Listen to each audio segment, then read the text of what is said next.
evening, everybody. Just first of all, can you hear me at the back of the room? Is that okay? Give us a hands up if you can't hear me. Really? Okay, just with the volume. Hopefully that's a little bit better. Right, good evening and a very warm welcome to our Summer Fans Forum, right here at the Ratcliffe at the Crown Hall Arena. We will introduce our panel to you shortly, but let me just tell you how this evening is going to run. First of all, it's great to see so many people here tonight. We're also streaming this live on the club's YouTube channel as well, so just be conscious of that tonight. What will happen is I will sweep the room, go down the tables, across the rows, and you'll all get an opportunity to ask a question to a member of the panel this evening. You'll have also an opportunity to also ask a follow-up question. If you think that it warrants a follow-up question, you will be given that opportunity as well this evening. I want to just make a point about the fact that we are live on the YouTube channel tonight, and there are some younger fans in here tonight, which is great. There's lots of people tuned in at home as well, so just be careful and be mindful of your any language or the tone, because it's not just a reflection on yourself, it's also a reflection on our wonderful football club. When the panel are answering the questions, can we make sure that there's no talking over, give them the opportunity to answer your particular question, because otherwise we're all talking, not going to be able to hear what the panel are saying. And then at the end of the evening, we do have some questions already that's been put to us by the Dale Supporters Trust, people who can't get here for various reasons tonight. So again, at the end of the session, we will give the panel the opportunity to answer those questions. Now, I'm going to suspect that some of the questions that have been submitted may well be asked by some of the attendees tonight, so we won't repeat the question, but there is an opportunity for people who are unable to get here this evening, who are perhaps watching online, to ask a question to the panel. Right then, without further ado, let me introduce you to our panel this evening. First up, 197 appearances for Rochdale here at the Crown Hall Arena. It's a very good evening to our head coach, Mr. Jimmy McNulty.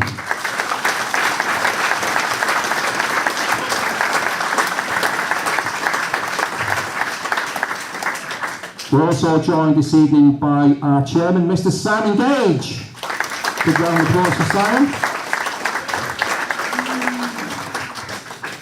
We have a number of directors here this evening as well. I'd like to introduce, first of all, on my right here, Mr. Richard Knight.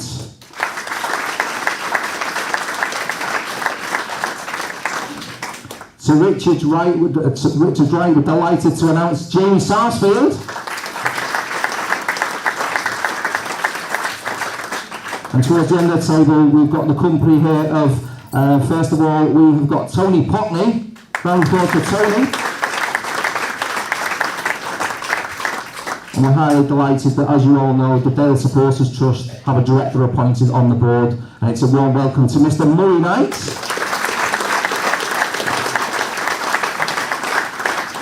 And last, but certainly not least, we're delighted this evening, well, our Chief Operating Officer with us this evening, Mr. George Delves.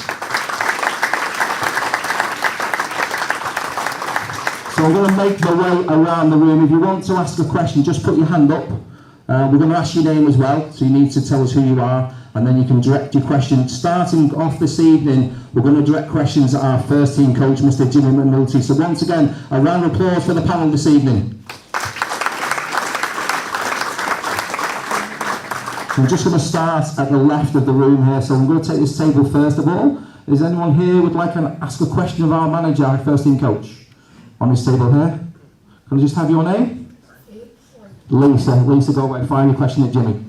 Hiya, I just want to welcome Jimmy as coach to Dale. I want to put a question forward to him. I'm listening to you early on YouTube before the game on Saturday. I just want to say, what's the situation with Kyle and the injuries? Thank you, Lisa. Hi Lisa, how are you doing? Hello everyone, thanks so much first of all, which I may as well address at this point, for a brilliant turnout. There's loads and loads of faces in here that I've been identifying straight away. People that I recognise from the numerous events that we've done, open days, kit launches, but also just I know some of your faces from the stands from over the years, and trust me, I've seen lots of different expressions on those faces over those years as well. But no, welcome tonight everyone, thanks very much for coming. Genuinely, I say it a lot, but I really do appreciate it. Lisa, good question. Kyle's injury, he returned to training today, and Kyle was already showing an attitude that he was looking to rip my head off, that he wasn't immediately looking like he was going to be straight back into the team. But yeah, Kyle had a bit of a nasty injury, a tramia, a nasty fall from an opposition player on him that we've had to manage carefully, but he's done everything excellently well to be in the best condition possible to return to the squad, be available for us for all games moving forward. We'll just have to manage that as best as possible, and we are mindful that he's had nearly 3 weeks, 2.5 weeks out in the pre-season period. If he would have had those 2-3 weeks out in the midst of a season, he probably would have been able to return to playing duties quicker than missing those same 2 weeks in the pre-season period. So we'll just do our best in-house to manage him and all our players. Thank you much, Jimmy. Lisa, does that answer your question? Yeah. And we will see you here on Saturday afternoon, Saturday evening? Of course we will, thank you. Anyone else on this table would like to ask a question of our first team coach? We're going to move on to this table here. No questions here for Jimmy? Could be an easy night for you, Jim. Any gentlemen on this table would like to ask a question to Jimmy? Can you just say your name? Pete Wood. Hi Jim. To my mind, we seem a bit short on full-backs and midfield players. Is there any news on any incoming transfers? Thanks for the question, Pete. There's conversations taking place with a number of players. There's areas that we identify as well as you're doing the same job there yourself, Pete, that we think we could strengthen in. I think there's some expectations on how we're going to have to operate things this year. The squad size is probably not going to be as large as it has been in previous years, but we are trying our very best to get the most quality we can for slightly lower numbers. We're very mindful that we're going to have to attempt to sign players that can cover dual positions because the season's going to really challenge us. And I'm with you, Pete. We're looking at things all the time. We're assessing our players all the time. We've got 3 full-backs for 2 positions, so you may say that's slightly short. We've got 3 centre-mids at the moment, 3 recognised first-team centre-mids at the moment, which again, that's going to be challenged. The depth of that is going to be challenged, of course it will. Suspensions and genuine, real injuries have not really taken hold yet, and neither has loss of form. And that's a real thing, loss of form, loss of confidence. I know what that's like. I've been there as a player, so those are things that we have to be mindful of as well. But we won't be able to spend everything we've got immediately, and we need to try and protect ourselves for the entirety of the season, and there probably has to be some things kept in reserve if there's a genuine emergency. And while some areas of the squad might look thin, like you say, I wouldn't disagree, and we're still in the market right now for certain positions. We just don't know how that'll go. But also, I don't think we can use everything we've got, because you never really know where that emergency may occur first. Hope that makes sense, Pete. Yeah, thanks very much. Thank you so much, Peter. Anyone on this table would like to ask a question of our first team coach? We'll make our way to the next table here, this, ladies and gentlemen. You go, just remind me of your name. Hi Jim. Simple question. We've had it tough for a couple of years. So what can you do to put the smile back on Dale's fans' faces this year?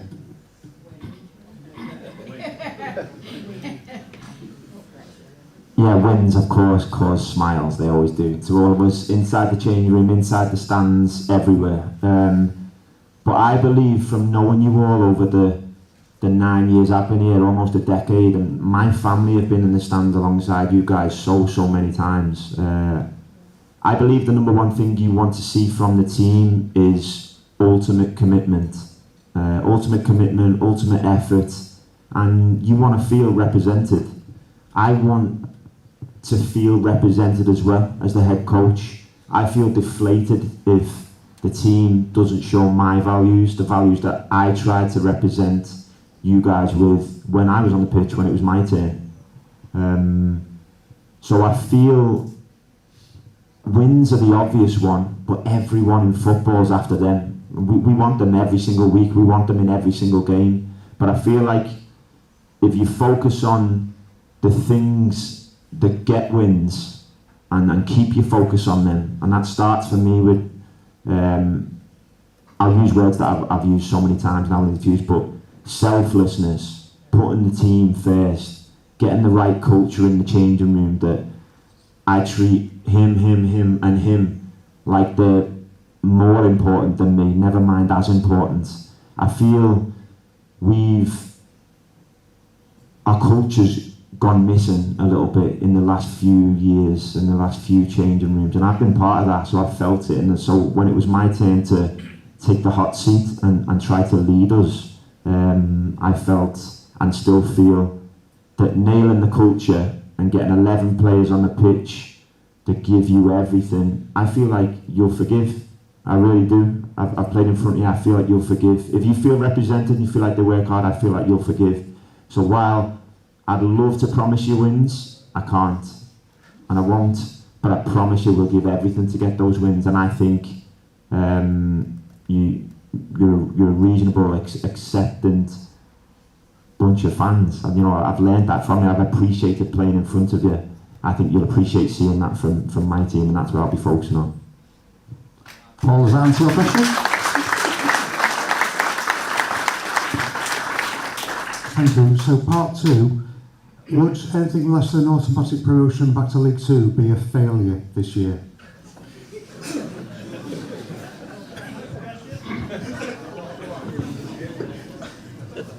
I'm going to ask you that same question. Pardon? I'd say yes, but I'm not in your shoes, but yeah, for me it would be. Okay, can I ask you why that would be a failure? Because we're a big club, a league club. It's the first time since 1907 we've been non-league, and we shouldn't be non-league. So we should be back in League 2. I agree. We're a big club. I agree. We've been in the Football League for 102 years, which is amazing. And I believe we done incredibly well. Some may call it overachieving for the number of years we spent consecutively in League One. I thought that was amazing. There's some people outside of our bubble, because sometimes you have to step outside of our bubble, that would say, you're a really small fan base, you don't get so many through the door in your home games. How do you expect to continue to punch above your weight for so long? I would say there's been a unique magic to playing for Rochdale. There's been a unique magic to supporting Rochdale in all those years. All we can do is try and recapture that, try and get that going again. Do I think it's a failure not to have anything other than automatic promotion? No, I would say not, because I'm aware of a lot of the other factors that are going on at the football club. We have just had 2 relegations in 3 years, or 4 years, sorry, which is a huge factor and a huge weight on a squad and on a club. We are up for sale as a club. We are a fan-owned club now. I believe everyone at this table now, I know it, is doing everything they can for the best level of achievement for the club, and I know I'm one of them. But also the realism of it is, being a fan-owned club, there's a ceiling height to what that can produce, financially what that can produce. Now if you look at any league, there's a direct correlation between the teams that have got the most money and success. Within those same leagues, there's anomalies. There's some teams that overperform, some teams that underperform. But year on year on year on year, not just in this sport, in every sport, there's a direct correlation between having the most money and doing the best in terms of product. Now, I'd answer your point by saying we don't have number 1, 2 or 3 budget in this league. I would say I'm highly confident we don't have number 1, 2, 3, 4, 5, 6, 7 budget in this league. So there's direct parameters that affect what we can do.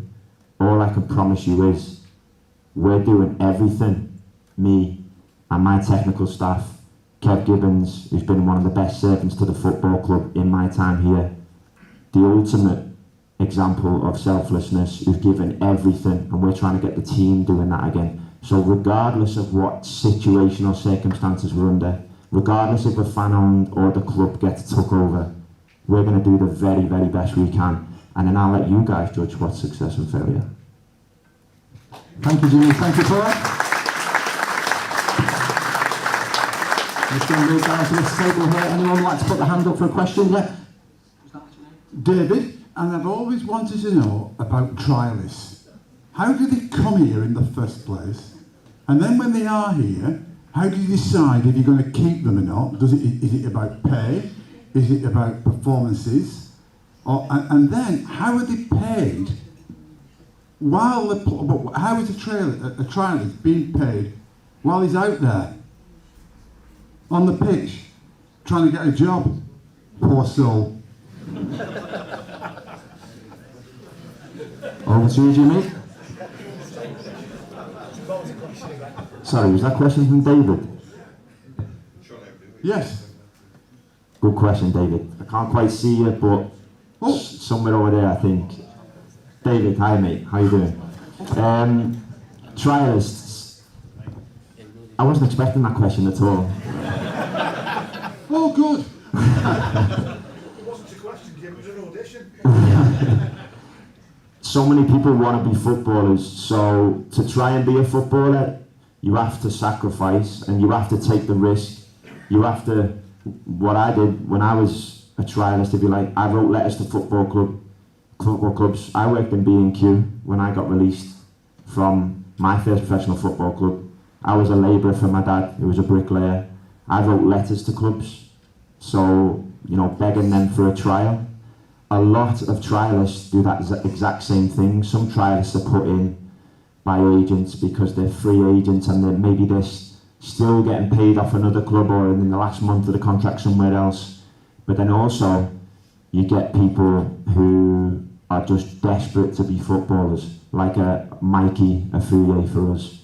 Mikey Afuye was working last Friday night, so we offered Mikey a contract. You've all seen him on the pitch now. We're incredibly excited by Mikey, but he comes from the real world. He really appreciates being a Rochdale footballer, but while he was on trial, we can't pay trialists. They're taking a chance to come and try and play for us. We're providing a platform for them to try and get a contract with us. Trialists don't get paid if that's the simple question that you're asking me. Trialists come and put themselves on offer to try and earn a place in your football team, to play for your town, your club, my club too. And sometimes that goes well for them, sometimes that doesn't. But we don't pay them while they're out there. They're either getting paid from somewhere else or they're not getting paid at all. And they're taking the risk that all footballers take to put themselves out there and try to become footballers. Thank you. Yeah, thank you. Thank you very much. David, anyone else at the back of the room here on this table would like to ask a question of our first team coach? I'm just going to sweep the back of the room here. Some young chaps, young supporters here. Anybody else here at the back would like to ask a question of Jimmy? Because I'm going to start making my way back up the room.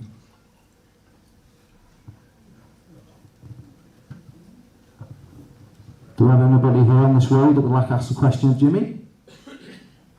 All very quiet this evening. I'll just ask at the bar as well and we'll make our way around this side of the room. Anybody, this gentleman here, just tell us your name first of all. It's Ian. Is the squad too young to get into the playoffs? Thank you. Ian, I'm going to ask you that same question again.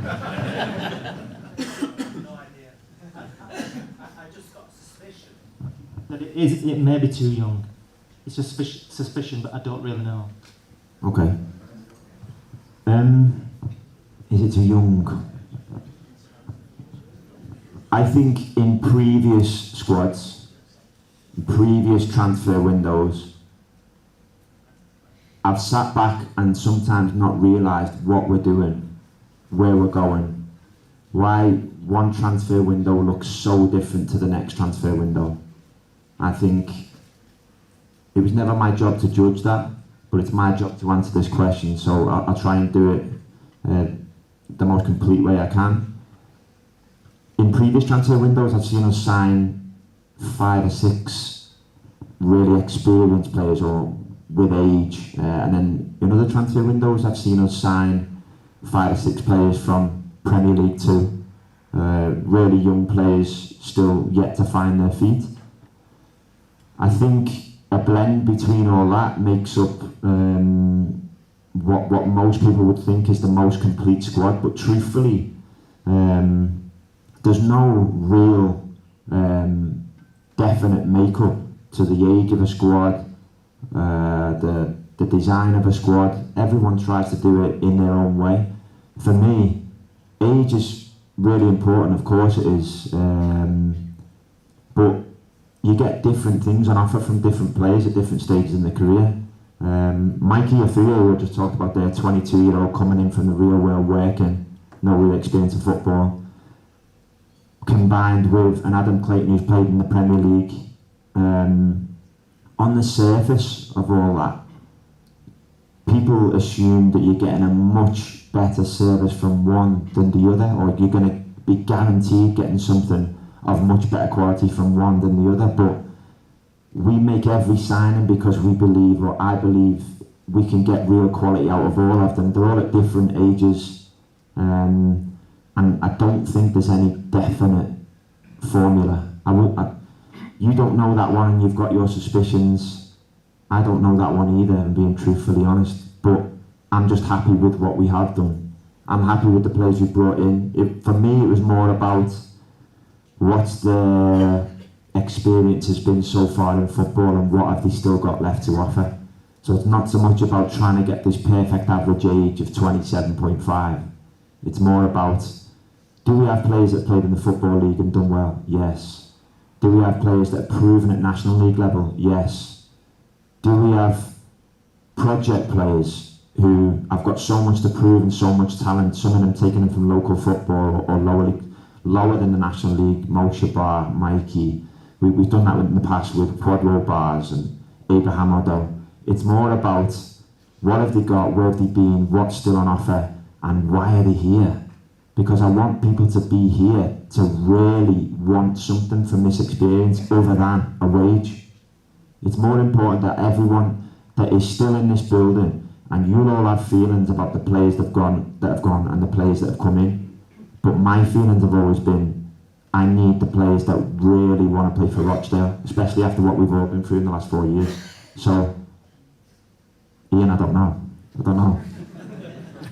Yeah, thank you. Thank you very much, Ian. And incredibly our sound today from Jimmy as well. Right, just looking at this table there, this chap, just give us your name. David. Jim, for the past probably 4 or 5 seasons, we've conceded lots of goals from set pieces. Do you have the answer? Because it appears we haven't had the answer to this for a long time. To stop them conceding so many.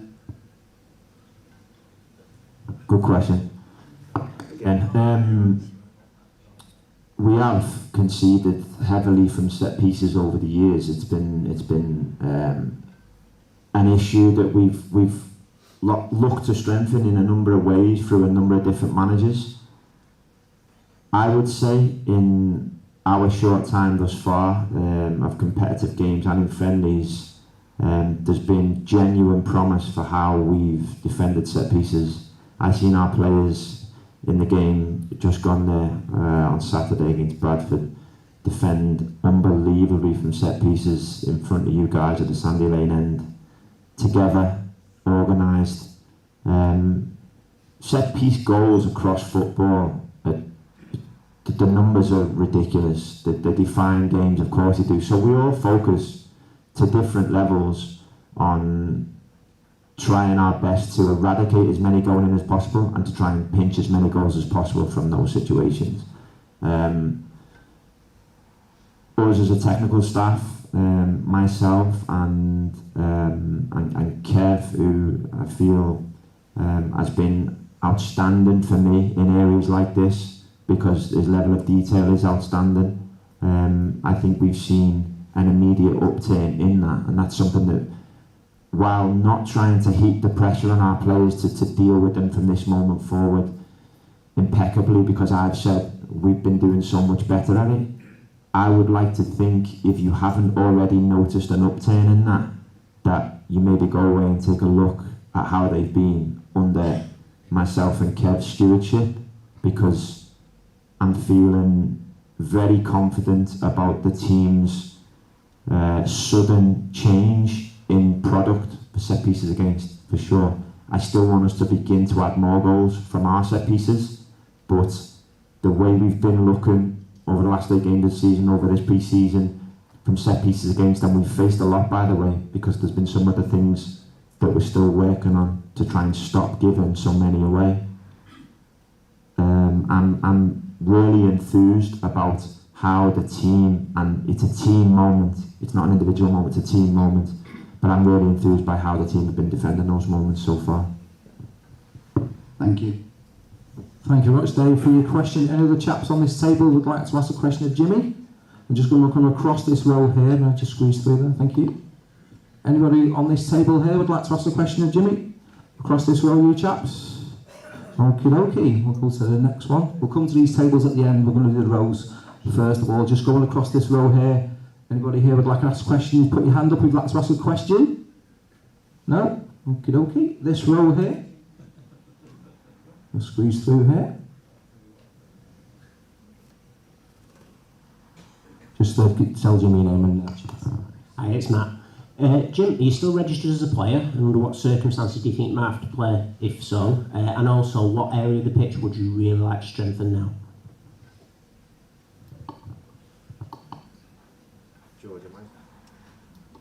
George, am I still registered as a player?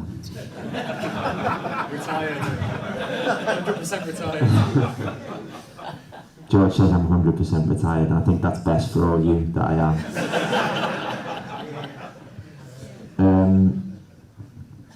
No, I'm not registered. And read nothing into the fact that the squad number is still to be taken as well, because that's just happened by pure coincidence, and none of them seem to want it. Maybe that's because how badly I represented that number in my time. But no, not registered. The second part of your question, which area of the pitch?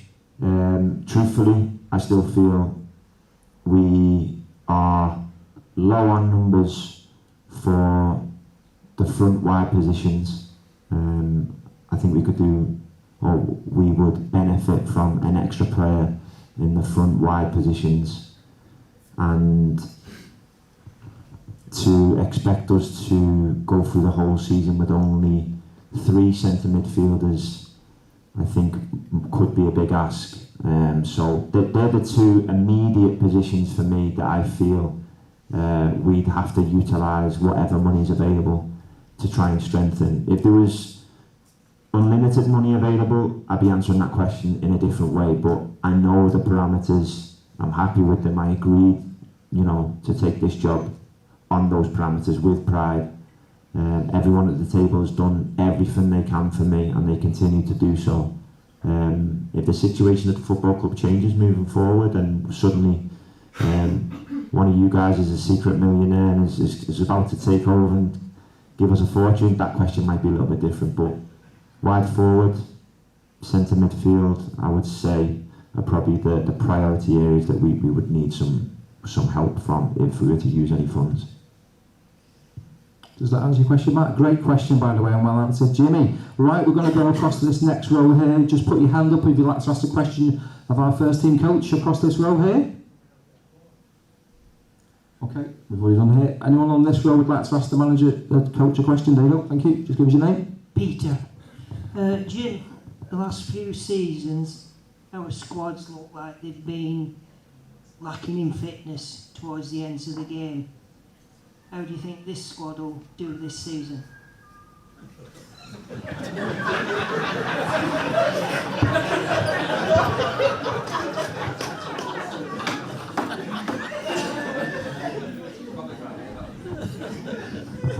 Great question, thank you, Peter. Cheers, Peter. I think we do our best, and this is where I trust my staff unbelievably. I probably think they're even more important than I am in some aspects, which I trust them totally on. I'm not a sports scientist. I'm not a strength and conditioning coach. All these things, we've got people in place who are qualified in that, you know, overqualified in that. I really trust them. I'm lucky to have them.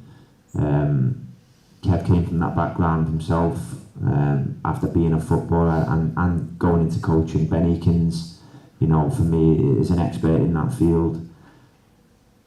I think that's a very subjective opinion.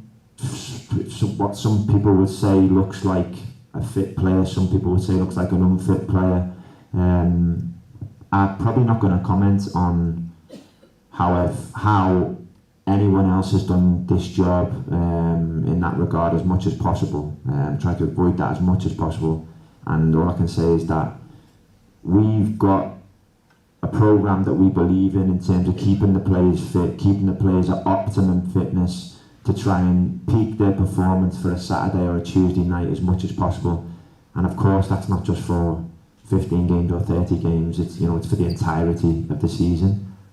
We're going to stick to what we believe in, try not to be too emotional, because emotion's good in sport. I love emotion in sport, but too emotional with our decision making and how we treat the players or train the players, because I have played for managers in the past that I believe have done the total wrong thing based on emotion of how the game's gone, and that's where you pick up 4 or 5 injuries. Like, what you do for a couple of days in training can really cost you 14 days later in injuries. So we can't afford that. The squad's too small. So we're going to stick to what we believe with the science to keep the players as fit as possible, to keep them available to provide the best performance for Rochdale Football Club and for all you guys to watch on a match day. Thank you, Jimmy. Thank you, Peter. Does that answer your question? Yeah. Thank you so much for your question. Any other on this row would like to ask a question of our head coach? Well, just come to the front row here. This chap's got a question for Jimmy. Just give us your name, please. Hi, Jim. It's Mark. The last meeting that we had here, your predecessor, who shall remain nameless, sat there and said your choice of bringing players in was dictated by the budget and the money that we have, and sometimes it was 5th, 6th, 7th, 8th choice that you had to bring in because you couldn't get what you wanted. So you're identifying numerous targets and moving down the line, I'm assuming in order of preference. So given that the budget is going to be less this year, is that the same case? And the second part of it is, have you got the players that you went after and identified, or have you got the players that you had to have to fill the positions? Good question, yeah. To answer that, I would say we've identified the best players we can based on the budget. So I've not identified players that I believe are beyond the budget. I've only ever worked within the frames of what we've been given, of what we've set out, of what I knew, you know, was available from the start, from the outset. We are trying to remain slightly flexible within that. Is it a fair point to say, guys? Because we're in an incredibly transitional situation. We've just exited the Football League. With that, there's a number of things that happen to the players' contracts. There's a number of things that happen to the players' thoughts and minds. Some of them say, I want to stay in the EFL. I don't want to play for Rochdale. I want to play in the Football League. So these are all factors we have to consider as a coaching staff, and I have to consider as the head coach. Again, going back to my earlier answer, it's been priority for me that players want to play for Rochdale, that they see the next season of their football career playing for us and playing well for us with some real impetus and energy to do everything when it gets hard, because it's going to get hard again. It always does. Every season has real difficult moments. Promotion years have real difficult moments. They have lulls, they have games or spells where you don't win for 5 games.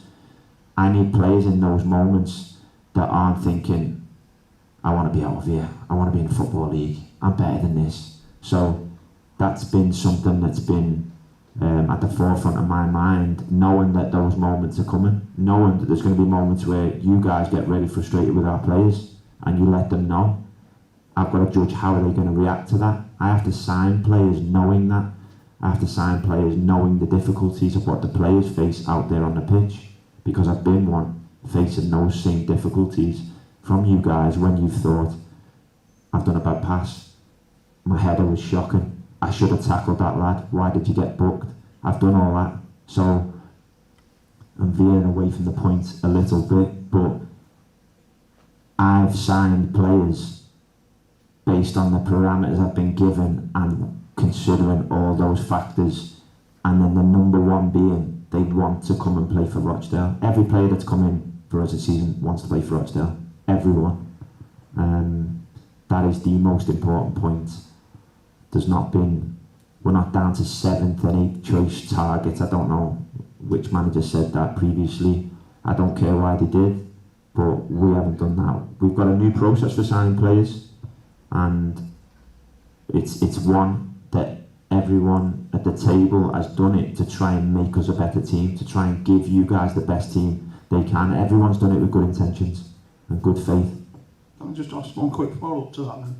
So with that being in mind, are we saying that we haven't had to sign players out of necessity to get a squad together? Because obviously, after the players were released and people that were going, if you look at the numbers, we didn't have a workable squad. So how much of that I'm saying was a necessity to get players in to at least to start with? We were short on time. We were definitely short on time. I would like to have known I had the job earlier, but I also know why I wasn't given the job earlier, so I understand that. We were changing circumstances. The club didn't know what its budget was because they didn't know what league we were going to be in. They didn't plan to sack previous managers. So has the situation been perfect in terms of perfect planning? Definitely not. I've been speaking to lots of other managers throughout the summer who were telling me they were working on identifying their targets from February of last season because they've had everything in place. We haven't had that, but we've done our absolute best since that point. If you're asking me, have I signed players just to have players? Signed players just to have them, just to have numbers? Definitely not. Definitely. There's been diligence on every single one of them to the best we can do in the time we've been given. Now, I want to be here way beyond one transfer window. I think the first transfer window is going to be the most difficult because we're under the most time pressure, probably under the most financial pressure after changing division. I want to be here for 3-4 windows. I believe if we as a coaching team are here for 3 windows, it's really going to give us the best opportunity to have as much of the football club running the best way we think it should be, and that alignment comes back to the club. But there's been no players, to give the answer simply, there's no players we've just signed just to have bodies in the building. No, we've signed players knowing the parameters, knowing the budget. Some of those players are on not great money for what we've paid players in the past. We've known that, but that's just the situation, that's where we are now. Thank you, Mark, for such a great question. Any other chaps on this row would like to ask them? Now, sir. We'll just introduce yourself if you could. I'm Paul. Hi, Jim. I'd just like to know, have you lost any players you would rather have kept? I don't want any, I'm not bothered about names, I'm just wondering from your point of view, would you thought, oh, well, I'd rather it stayed, you know? Slightly controversial or not, no. I haven't, because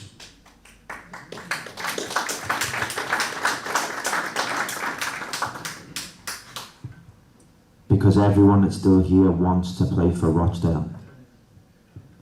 Yeah, I mean that's a perfect answer really, and as you gathered, there's you know, quite a lot of agreement about that. The other thing, just as a follow up, I think one thing that's been apparent since you took the job is that there seems to be more, should I say, effort out on the grass.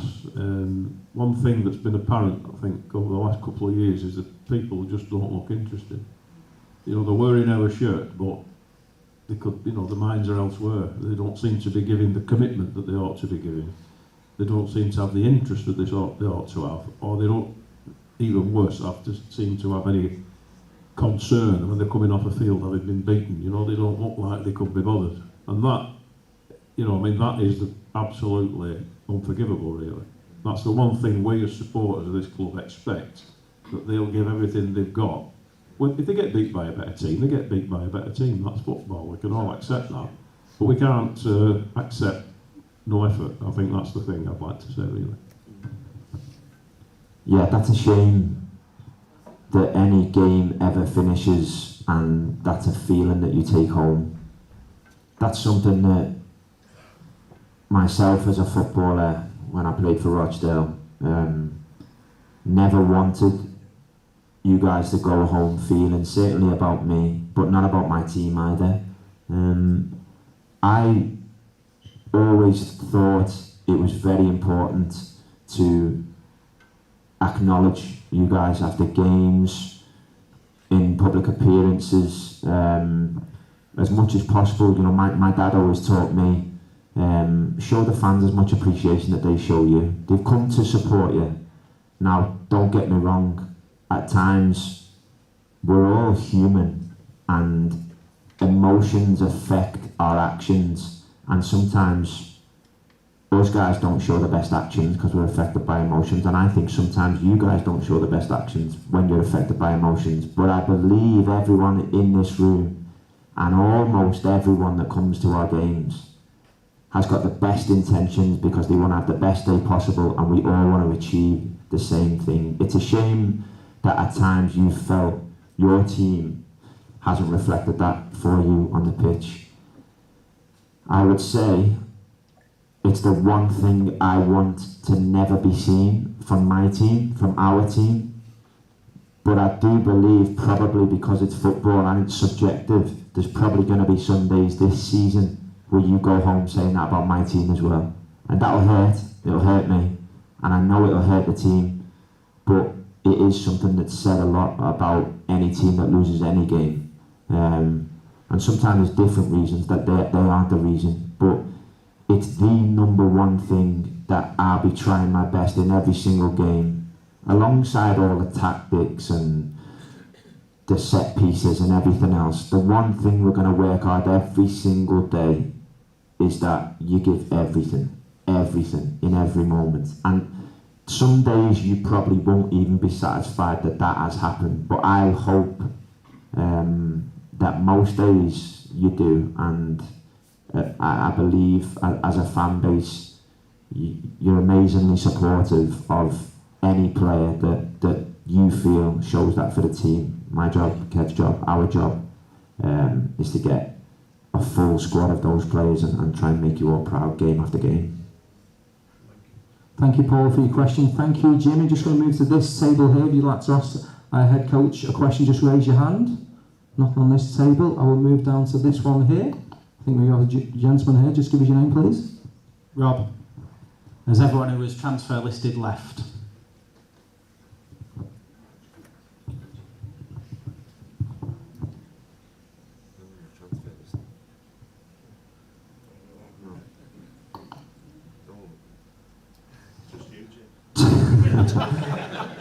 I was just trying to think who's on the transfer list. Yeah, I think it may have only been myself actually. No one was on the transfer list. The transfer list it's a bit of a myth, to be honest. Some clubs circulate players and stuff like that, but agents tend to do that all instantly now anyway. Agents almost operate their own transfer market, and sometimes, disappointingly, you learn about some of your players on that myth of a transfer market before it makes any official one. There was an honest conversation with every single one of our squad players at the end of the season between me and them, between everyone, and I told every single one of them that there was a conversation to be had about them and with them if they didn't want to play for us next season. So anyone that's left the club, it's come with some desire because they want to leave the club. Anyone that hasn't wanted to leave the club and has wanted to stay and fight, has wanted to stay and turn things around, has wanted to stay and play well for us, has had every opportunity by myself, by the club, to stay and do that. So, have we moved on players that we felt was best? Did I express some feeling to some players that I thought it may be best for them to move on? Yeah, I did.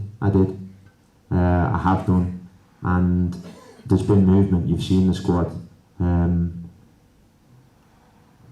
you again with the same stuff. Culture of the changing room. I feel the culture of the changing room is repairing itself every single day. I feel like it's in a good place, and I want to continue to strengthen that, make it grow, and that only happens by players going, new ones coming. Thank you, Rob. This gentleman, you have a question? Just introduce yourself to Jimmy. Yeah, so my name's Tom. We've seen a lot of younger players and scholars pop up in the list of shirt numbers. What can you tell us about some of them and what to expect? Because players like Kelly, Dos Santos, Nevitt, we've seen them in pre-season, but knowing what they're like and what the style is can still be a bit of a mystery if they not have much time. Cheers, Tom. Yeah, I've tried to expose them as much as possible in the games in pre-season while there's no points on the line, and I think that's the key word, expose, because it's the deep end for some of those young players. They've been playing in the youth programme for our youth teams, some of them doing better than others, and truthfully some of them are ahead of others. That's just natural. I think before, if you want me to individually mention some of those players, I will, of course, no problem. I've seen what we released the squad list today, and we've give squad numbers to a number of the young players. I think more young players right now than for a long time before have got squad numbers for our team, and that's truthfully because numbers are low. So there'll be more youth team players given those squad numbers. It's not necessarily going to be a representation that they're ready to go for us right now, but it's at least giving them the ambition that you can go and fulfill what it means to have that squad number. Getting a squad number for me is one of the proudest days of my life. When I first got one, you see that shirt for the first time.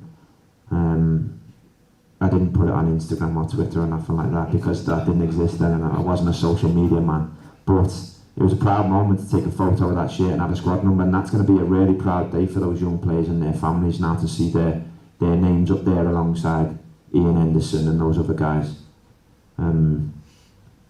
I think it's come off the back of trying to realign the club, trying to connect the youth team and the first team again, and it was important for us to have those players training with us as early as possible so we could begin to see what they're all about, get them involved, see who's genuinely pushing, who's not.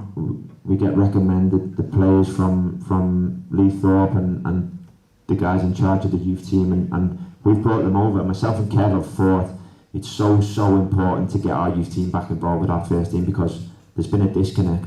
For 4 years or so there's been a disconnect, and there's not been enough attention paid to what we're actually producing. I would argue that all those years within League One and some of our great days, and I was out there, I was looking around at some of my teammates out there, and it was incredible how many of them had come through the youth team.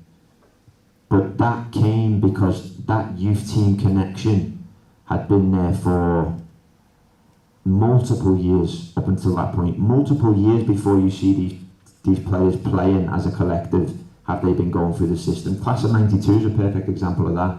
All those years they spent together before they arrived. So I believe that myself and Kev realigning the youth team with the first team, we may never even see the benefit of it.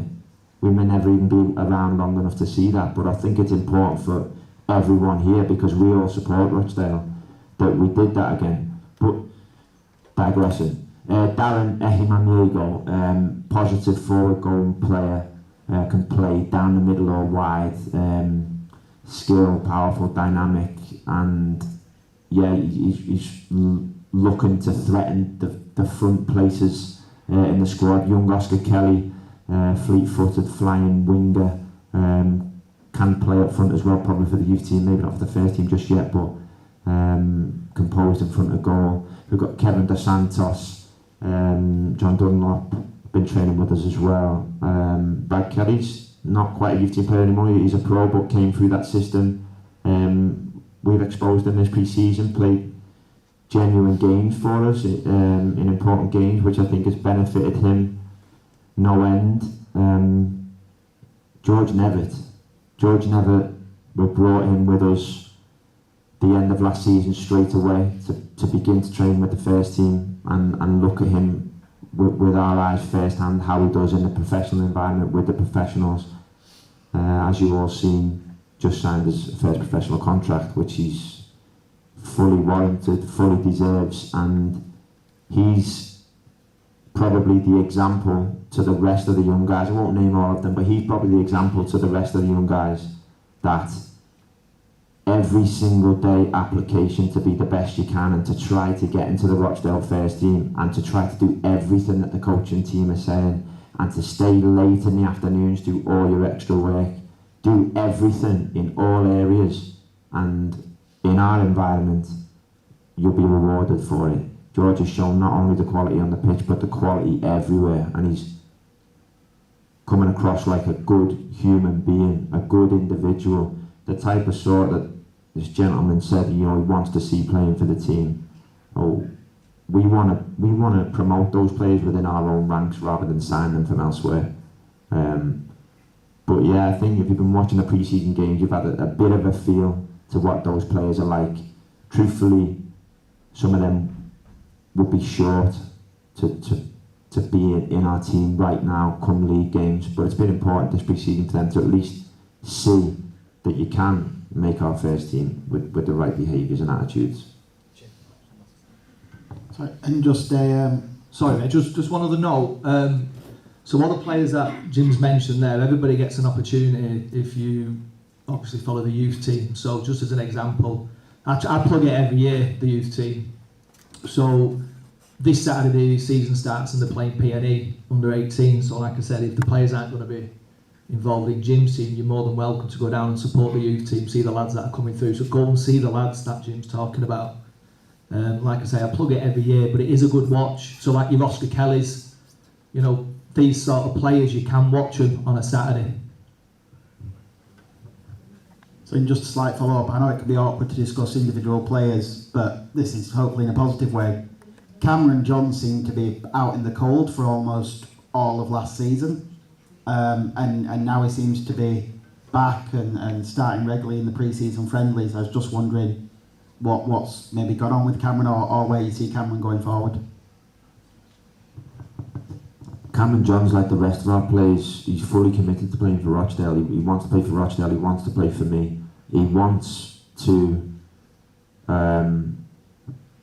make an impact that he doesn't feel like he's made thus far. He wants to help the team win 3 points on a Saturday, and if he's not playing, he wants to help the players that are playing his position and support them in front of him. I think Cam wants to ultimately do well by Rochdale, be at Rochdale, and fight for the shirt here. Cameron John was probably a player that could have attracted interest from the Football League, but has never shown any desire to try and explore any of those options, and always highlighted to me that He wants to stay here, he wants to play, and he likes what the feeling it is of what he's part of here now. And anyone that doesn't just use those words to me, but actually shows me it as well day to day in training or out there in the matches when things get hard, because it's easy to say things. Loads of the coach, just I'm going to go back. I'll do another sweep of the room. If anybody here would like a question, there's a chap at the back here. Let me just make my way over here.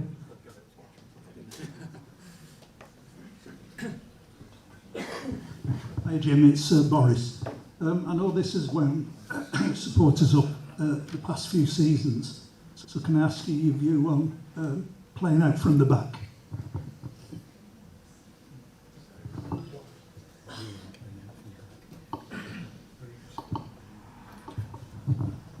Sorry, the question can What's your view of playing out from the back? Playing out from the back to me means a number of things. That's quite a broad question, so I'll try to answer it in the way I think you mean. Playing out from the back is, I think you think that playing out from the back means playing short from the back or playing square from the back. Some people want that at some teams and some clubs. Also, a long straight pass is also playing out from the back. So a pass to any player on the pitch, and there's 10 players in front of the goalkeeper or alongside him. Playing to any one of them, to me, is playing out from the back. I don't know what playing out from the back is to you. Yeah, I just meant the tippy-tappy, sorry, the tippy-tappy stuff in the penalty area. Tippy-tappy.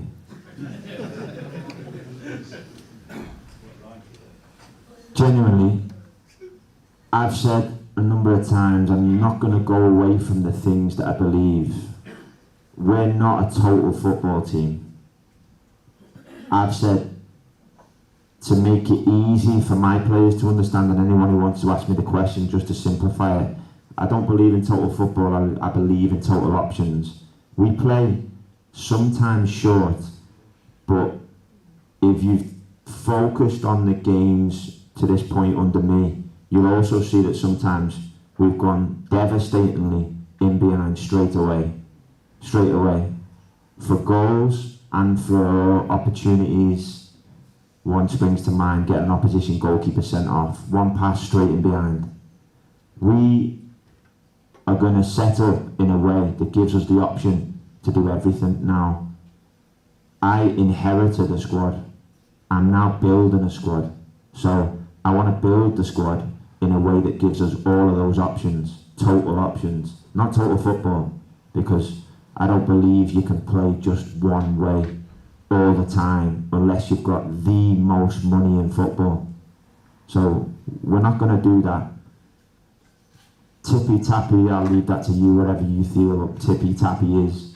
But playing out from the back, we'll play short or long, depending on what the opposition do. If the opposition leave loads of players back and bring no players forward, and it seems obvious to our team to play a few passes in the first part of the pitch to move to the next, I think that's logical.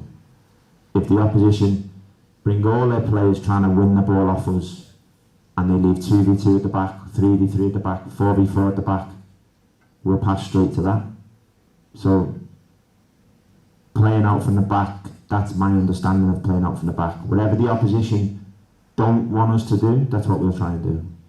No, it was just the fact that short passes seem to bring pressure on ourselves, and that was what we want to avoid.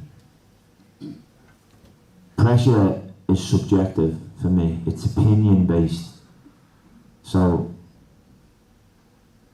you have to play under some pressure in some parts of the pitch. When another team puts pressure on you, they make themselves vulnerable somewhere else. Sometimes you have to attract a little bit of pressure to go quickly to another part of the pitch to relieve that pressure and be dangerous. I think we don't want to play risk. We don't want to play under too much pressure or too much risk. We want to manage it and try and make the best choices we can. I think a combination of playing short and long, which is what we've tried to do, I think is the best way forward. I think calling it short and calling it long actually is maybe not even the best way to describe it, but it's a simple way to describe it. But playing out from the back is one aspect of the game, probably goal kicks. I don't know, they don't define a game.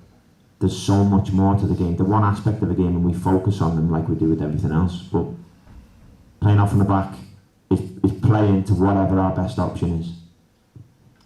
Thanks.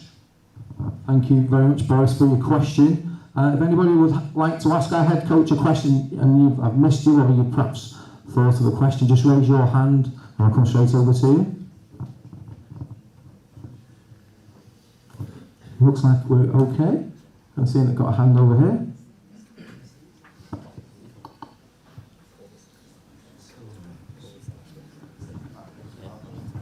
Right, okay, I'm just going to come to the front of the room here.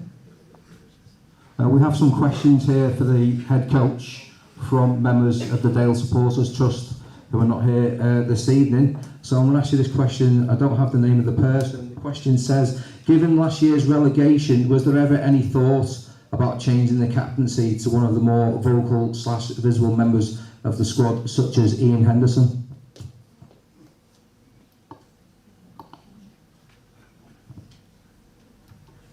Vocal and visible. Ethan Ebanks-Landell is incredibly vocal. He's probably the most vocal member of the squad, certainly last year. He stood up to some intense criticism and gave his all, in my opinion. I think whether it's picked up or not by certain people or not, a lot of his teammates look to him. A lot of his teammates have relied on him in vulnerable moments, and he's shown genuine strength in so many moments when it feels like there's been lots of opinion against him. That takes a lot of strength. And when we talk about players that didn't want to be here next season, and when I've mentioned players that attract interest from Football League clubs, Ethan Ebanks-Landell is a player that is constantly talked about by managers and chairmen when I meet them after games and we played them. He's a player that, without question, could have explored his options to move to the Football League, but never once has asked to do so, which I think is admirable given some of the pressure he's been put under. Now, I see him every day, and you can choose to trust me on that one or not, but I see him every single day. I see all the players every single day. I watch them doing everything because I'm obsessed with it. I watch them eating the dinner. I watch them in the gym. I watch them on the pitch. I watch them after training. I watch them when they're socialising. I watch them when they're doing some of the shocking dancing in the corridors that they do, doing TikToks or whatever else they do. I watch it all.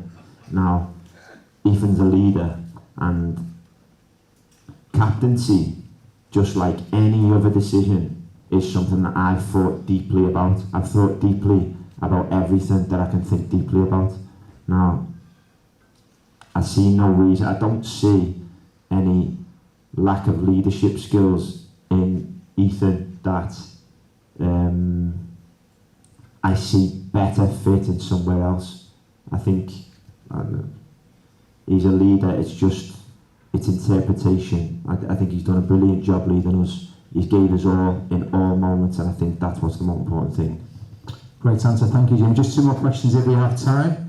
Again, from a member of the Dale Supporters Trust who isn't here this evening. The question says, who, aside from you and the MRKT representatives, sits on the players' selection panel?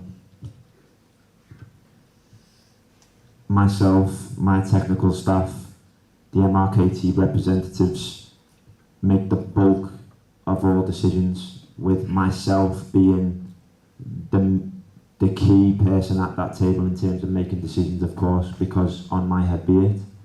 And then, of course, once we've agreed around the table that the criteria has been met in terms of signing a player or attempting to sign a player, we go to the board and justify our reasons for trying to sign that player. Wonderful answer. Just one final question. I'm going to ask this to you, Jimmy. This may be something that the board may want to answer in the second half, but we'll ask the question. It's been submitted by a member of the Dale Supporters Trust. And the question says, it seems obvious that Devante Rodney is going to be our main goal threat this season. Rumours have started this week that email will be off. Now I know that we're a selling club, and if a player has a chance to bet himself, then we don't stand in their way. But given our apparent financial position, could we replace him? Maybe a question for the board in the second half, that, Jimmy, I'm not sure, but you may want to give your answer. Devante Rodney's under contract. It's no different to any of the rest of our players that are under contract. It's a different discussion for players that were out of contract and we're offering new terms to or not offering new terms to. Devante's under contract. Devante's shown no desire and has had no conversations with me, which I gave him the opportunity to, because I gave everyone the opportunity to be totally honest, express their feelings about how they feel about going to the National League. I'm sure Devante never planned to play in the National League. He planned for his career to go on an upward trajectory, not down. But Devante signed a contract, as the rest of the players do remain under contract, and for us to allow a Devante Rodney or any other player to leave that's in his contract situation, it would have to be right by the club. It would have to be right for all of us. The finances of that would have to be right. It would have to be significant, because Devante and a number of other players, the impact they can have for us on the pitch, not definitely will have, can have, because they've still got to go out and do it, which is the ultimate acid test. You've got to do it. But the impact Devante Rodney can have for us, and we all think he can have, it would take a substantial fee for us, or for the board's heads, I'm sure, to be turned enough that they would even listen to that. Okay, thank you so much. Just one last time, any other questions? If there is, raise your hand. If not, the one right at the back, we'll just be quick with this one. I think it's Paul again, isn't it? It's not a question, because you've answered 1 hour and 5 minutes, so thank you for that. I think I'm not the only person here to say that we're all behind you for this coming season, so good luck and all the best. And let's give it our best shot, and let's go for it. And thanks for Thank you very much.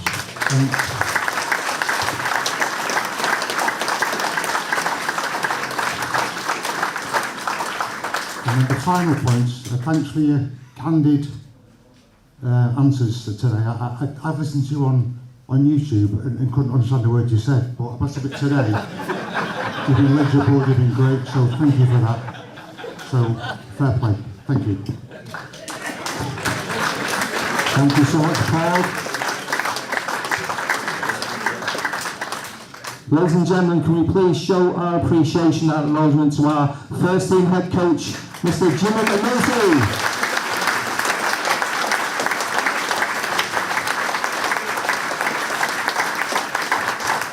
Before we take a break, Jim, is there anything you'd just like to say to the fans this evening? Thank you very much, guys. Thank you for coming tonight. Thank you for your questions. You deserve the opportunity to ask whoever your manager is whatever question you want. I've always been a front of house representative for Rochdale, whether it's as a player or now as the head coach. And all I can promise all of you is that myself and Kev Gibbons and everyone working for us will be given their all to represent you moving forward. So genuinely, we can achieve nothing without you, and I mean everything when I say that. Your support truly is everything. Without it, there's nothing. So thank you very much. We appreciate it. Ladies and gentlemen, one more time, Mr. Jimmy McNulty, our head coach. We're just going to take a quick break for literally 10 minutes. We reconvene at 10 minutes to 9, when you'll get your opportunity to ask some questions directed at our chairman, our board and our chief operating officer. Thank you.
this year's Summer Fans Forum. Before, we just have a little bit of order for a moment, please. Before we resume, and you'll get your opportunity to ask a question to the panel, I'm going to hand you over to our chairman, Mr. Simon Gage. I just want to say a few words. So just have some order in the room. First of all, ladies and gentlemen, Mr. Simon Gage.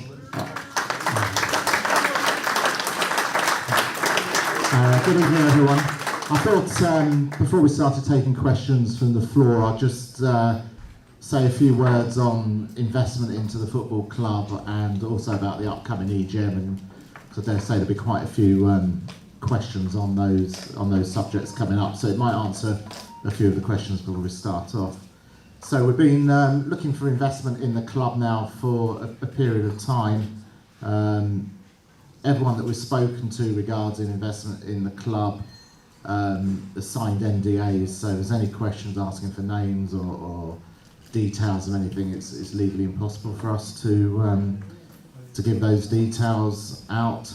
I suppose in an ideal scenario, we're looking for someone just to buy the 25% of shares that we've got available in the club and take on a minority shareholder position, so it stays predominantly fan-owned, and those shares aren't sold at the moment, so if anybody does want to buy them, they're still there available to go down that route, but it's quite a difficult task persuading people just to buy 25% of the club, spend the best part of £1 million without having a degree of control, which is what most people want. Just to give you an idea, it's pretty much a full-time job that I've been on since the start of the year, speaking to these people. We've probably spoken to 200 different parties, signed well over 100 NDAs with people. You get all sorts of people that you speak to. You get tyre kickers, as they were, just interested in finding out some information about the club. You get some genuine people that you move on with. There's lots of brokers out there that say they've got a Middle Eastern sheikh that's going to come and spend millions on the club and then disappear. And you get some people that you probably think aren't suitable as well looking for the club, and it takes quite a bit of sorting out, going through all that sort of stuff. In the past 6 months, we did get quite a long way down the line with an American consortium. It was initially a much larger consortium, and they were looking at something similar to the Wrexham model of going into a club, getting a celebrity in to front it all, and trying to build an American audience and following that kind of model on club. Unfortunately for us, when they got their celebrity in, he agreed to put considerably more money into the consortium than they were expecting. So unfortunately they dropped us and then moved on to a championship club that they're in the process of buying at the moment.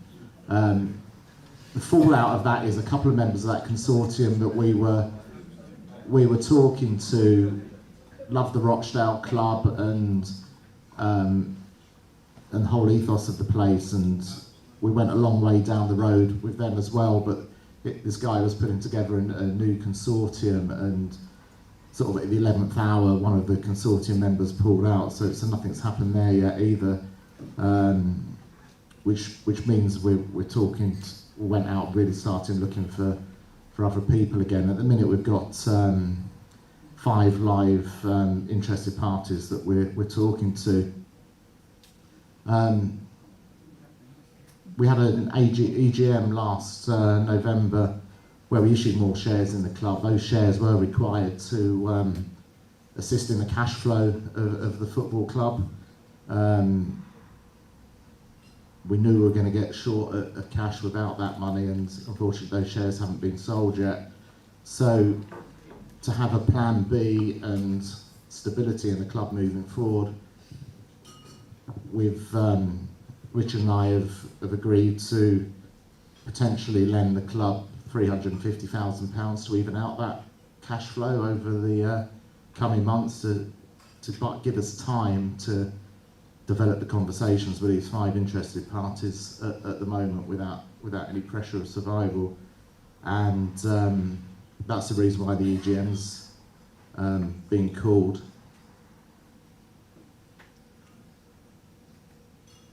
and that's the reason for it. I mean, there's several questions on the EGM.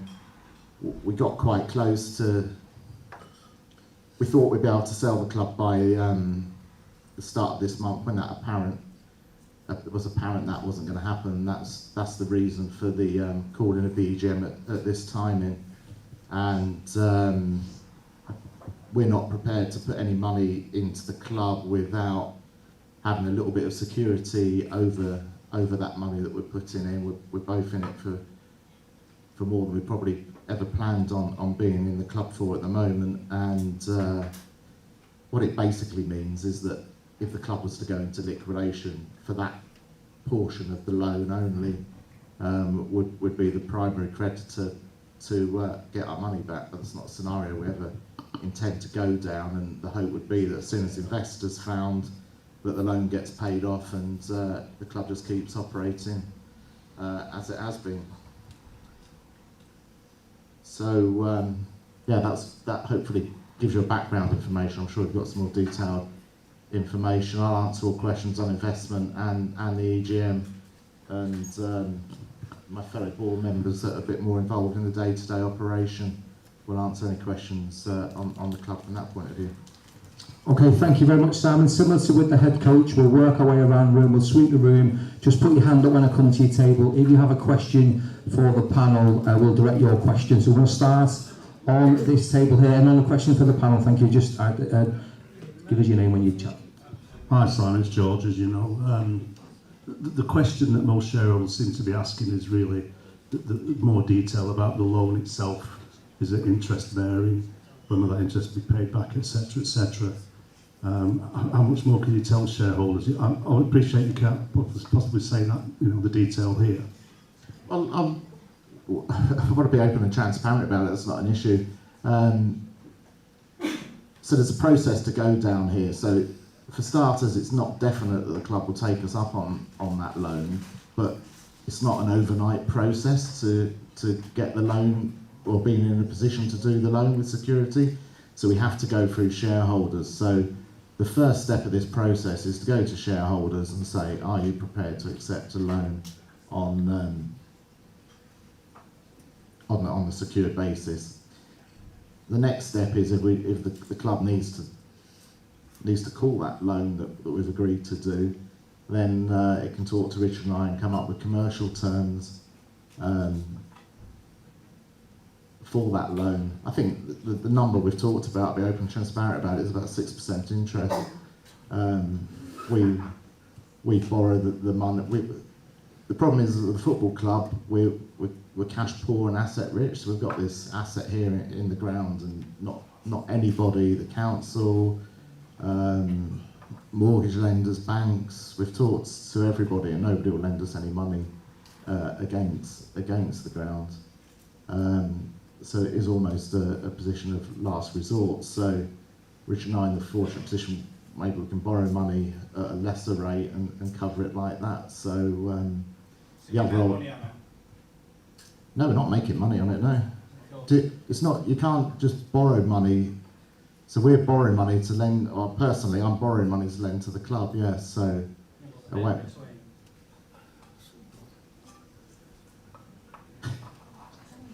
It's simple. It's 250,000 quid. There is 350 between them, their own money. That's crazy. How you could think like that? It's mad. So what are we going to take all of this for? I'm not saying that. Right, well don't smirk then and laugh like that. No, that's not what I'm doing. You are, I just saw you. You just did. Did he not just laugh in front of everyone then when he said that, or was it me? You laughed. And I think from my own point of view, and probably Richard's as well, it's not something we particularly want to do. But I can't see another way of getting to the position. There may be another way, but there's 2 or 3 going on. We've got 5 live possible investors that we're talking to, and there's also the Community Asset Fund application that the Supporters Trust have put in, and I think it'd be wrong without us having a smooth passage to be able to see the outcomes of all those conversations, and that's my opinion. If shareholders think another way, then they can vote another way. It's not an issue for us at all. So it's just the vote then is, and in principle, there would have to be further nuts and bolts agreed by shareholders in terms of. Well, I think the thing that's required from shareholders is security under the Morris resolution is the security of is borrowing money against the security of the ground. Everything else doesn't require shareholder. That's just a commercial agreement between the club, then the board of directors, minus myself and Richard, as we've got a conflict of interest there, and ourselves. Okay, thanks. Thank you very much, George. Anybody else on this table here, this second table here, a question for the panel? Going to make my way to this next table here, you chaps. Okie dokie, anyone on this table have a question to the panel? Just a hand up, Paul. Knew you'd have a question. Hi, Simon. Evening. So, I think you're probably getting a rough ride tonight. So just to make it clear to the fans, can you tell us who on the board is voluntary and who gets a salary from the club? Thank you. Nobody on the board gets a salary. Everyone's pure volunteers, and the amount of hours I can tell you that this board's put in voluntarily over the last 2 years is an immense amount of hours. Yeah, I get that. I thought that was the case, so I asked the question so that people might understand that you get a hard time, but actually you do this for free. Yeah, the board. The reason we put this board together is because people have various skills in various different parts of the business, and as a club, we can't afford to pay the wages to supplement there. We've got George next to me as a COO who works as many hours as are in the day, many weeks as the sole senior manager in the club, if you like. Should be more, but what we try and do is supplement it with directors to be able to get involved in different parts of the club and help the business as much as we can. Yeah, so hopefully the crowd have got an understanding that actually you're there answering questions, tough questions, where you're not getting paid to do the job you do. No, is that fair comment? It's fair comment, and I think it's probably fair comment as well that when we all got involved with the club, we didn't come in with our eyes fully open of everything that's gone on here and everything that happened that you couldn't have foreseen at the time. And no, it's difficult, and it's finding a way out now. In an ideal world, I love the fantasy of being a fan-owned club, but the reality of it is when you look around all the clubs in both the EFL and National League, there's a handful of them, and a few of them will go down a similar journey to what we've got. I mean, the most famous one's probably Wimbledon. They've got a $5 million bond they've got to pay back now. So it's football. When people say football's broken, it really is a difficult industry unless you're a top Premier League club to make money, and it's even harder at our level because it's really difficult to borrow money as well. Sure. I've got to go now, but if you get a kicking later, I hope it's a soft kicking because you don't get paid. Thank you. Thank you very much, Paul, and thank you to Simon. Anyone else on this table would like to ask a question? Otherwise, I'm going to move to the next table on the left here. If you've got a question, I think it's Boris, isn't it? For the panel, Boris, far right. Simon, could you explain what would happen if the loan didn't get repaid?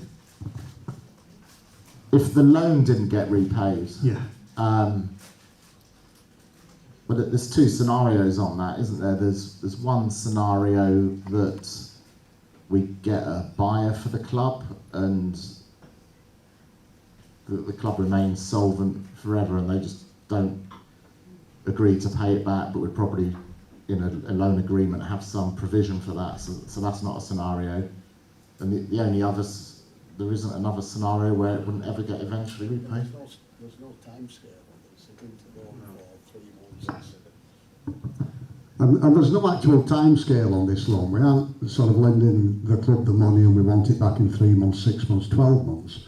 You know, if the club survives and continues, and we let's say we sell a player or we get a big cut draw and we don't get an investment, but all of a sudden the income flows are a lot better.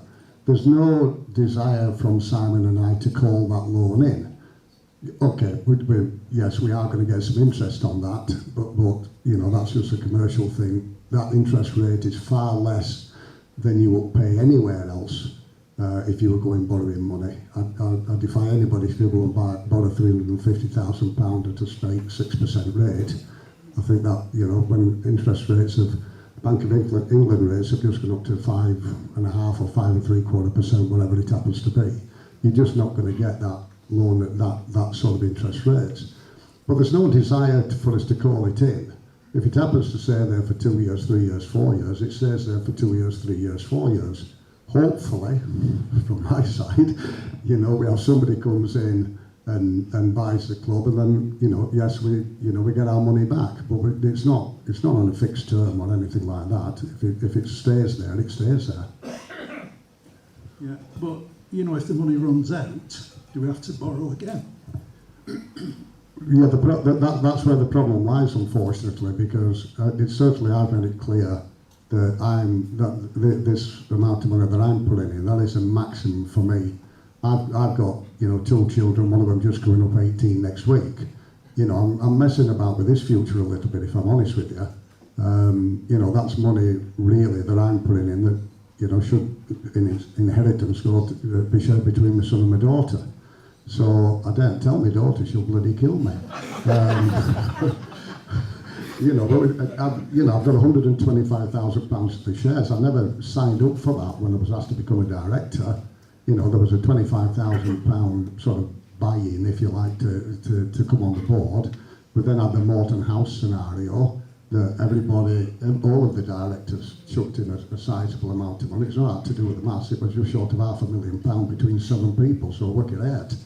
And then we were in cash flow situations earlier this year, and Simon and I again bought an extra £25,000 worth of shares each. With no need to do that. You know, we did that for the benefit of the club, not for the benefit of ourselves. And with respect to Andrew Keller that sat here at the front, I would dare suggest I don't think there's many other directors that have put that amount of money in and are prepared to put extra in on top of it. You know, there may have been directors' loans that I don't know about, short-term things with David Kilpatrick and Graham Morris, etc. But if Simon and I put that in, there's 350, 475, and what you got? 200? There's nearly £750,000 between the pair of us that we're putting, and it's, you know, and it's sizable. And we're not we don't want thanks for it. We're doing it out of our own free will. Nobody's, you know, put our arm up our back and asked us to do it. So, you know, but it is. But we, you know, I'm at the limit now when I put that extra cash in. There'll be no more from me. So unless, and I put it in the statement when I came out, there will be people in these stands here who've got considerably more money than me, but they choose to not, you know, they choose to keep it in their pocket, and that's their prerogative. They don't have to, it's their money, it's not my money. It's their money, they do with it what they bloody want. And if they want to keep hold of it, fair play to them, keep hold of it. But, you know, as far as I'm concerned, and I don't know about the rest of the ball, but, you know, I'll be maxed out after this. Thank you much, Boris, and thank you, Richard. Just going to work my way to the back of the room here. And we've got a question for the panel at the back of the room here. Is it Mark, isn't it? Yeah. Go ahead, Mark. Hi, based on what you're saying, I don't think anyone doubts the generosity of the offer of a loan and stuff, if it's not to make money and all that kind of stuff. My nervousness is that we're really clearly in a cash flow situation at the minute. From the outside looking in, from a communication, from a media, from a commercial, from an engagement point of view, it feels like we're potentially going backwards rather than forwards. What improvements, changes, whatever are we going to see over the next 3 to 6 months to start improving that revenue and cash flow generation to not be in this position again in 3 or 6 months' time? It's quite simply impossible. As simple as that. Football, if we didn't have to pay players, then you can run a business here and survive fine. But the whole football model, everyone puts the accounts out. I've looked through many of them, and if anyone can tell me there are 4 or 5 clubs that have made money, then I'm open to look how they do it. Spoken to outside accountancy experts that have told us there's nothing more we can do to really cut costs here. Revenues we've increased in a number of areas, but when you're looking at the inflation rate and the cost of materials for the pitch going up. Tony could probably tell you a little bit about the electricity and gas prices increase, which will just give you quite a good understanding of the battles that are against to try and reach sustainability levels. Yeah, thanks for that. We use a broker for our electricity and gas purchases, and as you know, I mean, they're very painful at a domestic level. Well, commercially, they're very painful too. Our electricity bill for the stadium is projected to go from 47k a year to 175k a year. And that's all locked in. We've had to lock it in for a couple of years, and now and then we will be back in the market again, and that's on best professional advice. And gas has gone up from 14 to around about 40k as well, and that's just for the stadium. We've also got the Ratcliffe that manages to burn through God knows what. I do sometimes wonder what we're growing upstairs in the attic. But I do look at the electricity bill, and the meter is spinning like crazy here as well. I'm told it's just cooling, but we'll see. Mark, just to put some context on what Simon and Tony have mentioned there, I think everyone agrees with your points in terms of the fact that we can do more. We definitely should be aiming to do more. We have done more in some areas. We're trying to do more with less in a lot of areas. The headcount of the club post-relegation, whilst we haven't gone with like a mandatory kind of mass redundancies or anything like that, when people have left, we haven't been able to replace them. So if we look just at two of the areas that you mentioned, we've gone from 3 media staff at the start of last season to 2. We've gone from 3 commercial staff at the start of last season to 1 at the moment. So we have to be realistic about what we can do with the resources that we've got in. We are trying to do more with less, exactly the same as what Jim talked about from a football point of view. It can be frustrating to do that. It can be frustrating with working within the constraints that we've got, but everyone knows what those constraints are, and it's not an excuse for trying not to do more. To Simon's point, if we were to double all of those areas and we double our season ticket holders and we double our commercial revenue, etc., etc., etc., that doesn't solve the problem in the long run of us not being able to make ends meet still, unfortunately. So if you, Simon alluded to it earlier, if you go through 95% of football clubs in this country, they've got access to owner funding in some way, shape or form, so that when times do get tight, or when Jim and Kev want to come and knock on the door and do something else from a playing point of view that might be slightly above what we've planned for, they can do that, and they can do that with a click of the click of a fingers and the signing of a cheque. Unfortunately, the way we're set up, we can't do that, so we have to be super prudent about everything we're trying to do. And we have to ultimately, at some stage, try and work towards a model whereby we've got at least someone involved in the board who has got deeper pockets, who can put a little bit more in. So we take the point of the question, it's definitely not an excuse for not trying to do more, but within the context of the big picture, it wouldn't solve the problem. So if you're asking what can we do in the next 3 to 6 months to mean that we don't run out of money, or that we can definitely make ends meet, it'll work towards the problem, but it won't fully solve it. But thanks for the question, it was a good one. So I think they're all fair points, and no one's disputing what you're saying. I think as a fan, first and foremost, I would encourage you to probably over-communicate and over-engage at this point. Feels a bit like we're kept in the dark around some information that could be shared. And I would actively encourage you, not just from me, but from others in the room, to accept offers of help and support. I know we can't increase headcount, I know it's tight, I know there isn't any money. But you've got people in this room who would spend expertise, time, resources to drive some of these things forward. They're not going to fix all the problems, they're clearly not. But please, as a club, start opening up and accepting offers of support, because we're all on the same page and we all want to get it right.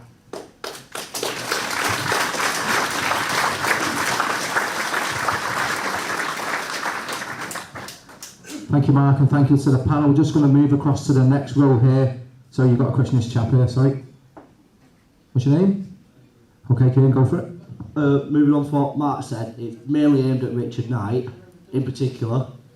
Last season, at the last fans forum, like Matt said, you cried out to the fans' help for the volunteer army to hold it. Why are you not accepting the help, any of you?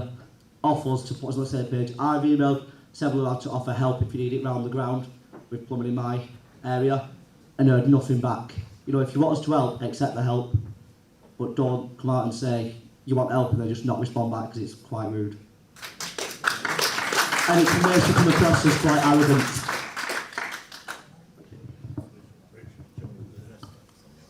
Right, let's just take, because we're just conscious of the time here this evening, I'm going to look across this room. Does someone want to feel that question for Kieran? I'm just conscious of the time, that's all, but if someone just wants to briefly feel that question on the panel. Yeah, thanks for the point made, Kieran. It's a solid point.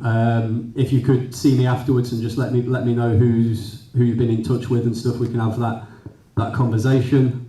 We've talked a lot in terms of what we can and what we can't do, and areas we can expose fans to and areas we can't. Obviously, there's certain things that are highly skilled roles and stuff within the club that we need to utilise paid staff for. But you're right, there is definitely areas we can work to get involved with. The next, Cole, you'll probably remind me of the precise date wherever you're sat over there somewhere.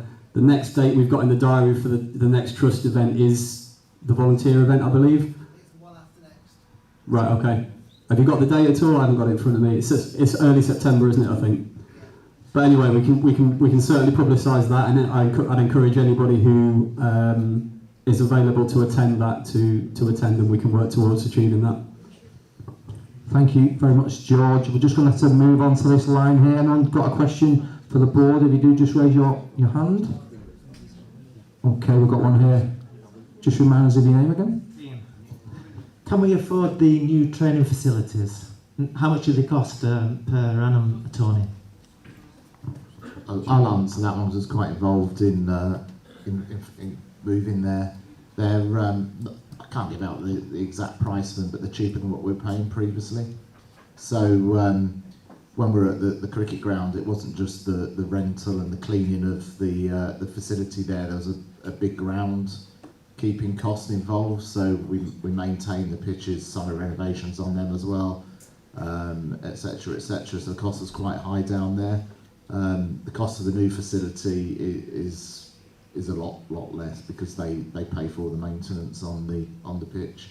It's one grass pitch. There's 2 3G pitches, an indoor 9-a-side pitch, and they cover all the maintenance on that. So the rental cost is pretty similar, but the remaining are cost savings for us. It's a superb facility. It helps attract players. The disadvantage of it is it's 15 miles from the club, so there's some logistical issues that we're having to manage through on that. But and the ideal goal for us is to get a facility similar to that at some point in Rochdale, as it has been for many years, I believe.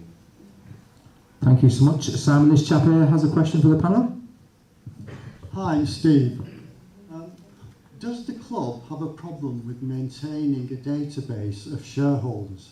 Now, the reason I ask that is I'm a shareholder. I found out about the EGM through, shall we say, an online fans forum, and I emailed the club and got a reply with the statutory notice, but it included the phrase that it appears that a small number of shareholders' names have fallen off the distribution list. As of the past day or so, this was last week, as of the past day or so, there are still shareholders who haven't received the statutory notice of the EGM.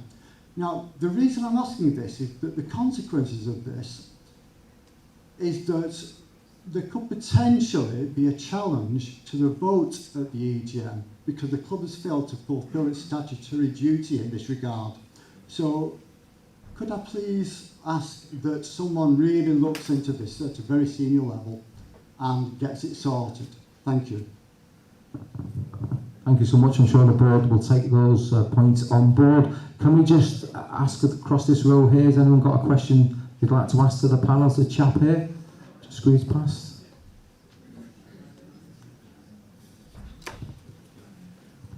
Hi, it's Paul.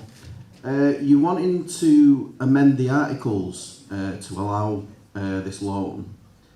Would that be specified for you and Richard Knight, or would it leave it open? Would it leave it open for other people to do the same? We're not amending the articles, we're just asking for shareholder permission within the articles that exist. The Morris resolution says if you want to do anything on the grounds or anything like that, you need a 75% majority from shareholders to be able to do it. So that's what we're asking for. Okay, thank you, Simon. Hopefully, Paul, that answers your question. Just looking along the lines, there's a chap here, sorry. Just give you. It's Ben. Just want to ask, just in regards to the loan, from a cash point of view, how long that loan would last, and how bad is the actual cash problem and cash flow at the moment? Cash flow is extremely tight, but it has been probably for the last 12 months and needs managing carefully. I'm not being invasive here, but it's an extremely difficult question to answer because there's so many variables. For example, I mean, a lot of the problem that we have is that the club traditionally has got a lot of secondary transfer income coming in, so the classic examples are Holt and Dawson, where it brings revenue in, and we haven't had any then, but there's enough players out there that there might be revenue that comes in this transfer window, there might be revenue that comes in at October, but it's those big chunks that we need to seriously affect the cash flow. There are people interested in academy players, there's other bits of stuff that comes in that July is a bad month for us, for example, that we're in now, but then August we get other incomes from parachute payments and things like this, so it gets a bit better, and then you don't know what's going to happen with other income that, who knows, there's other stuff that comes in all the time, so it's really difficult to predict, but it's extremely tight each month and has been for us a considerable amount of time. Thank you, Simon. Thank you, Ben, for the question. Just across this row here, anyone else has a question for the panel? If not, I'm going to move on to the next row here. Do we have any questions here? I'll start with you first, sir. Yeah, it's Pete. It was great to hear Jim eulogising about the youth team players coming through into the first team squad. I'm just wondering what is the future of the academy, given that we lose a lot of funding due to being relegated from the Football League? Yeah, Rick. Thanks, Pete. That's a really good question. So I'll go through the technicalities of it first. So if you're a National League club, you get 100% of your funding for your academy the first year that you're down, and you get 50% of your funding for your academy the second year that you're down.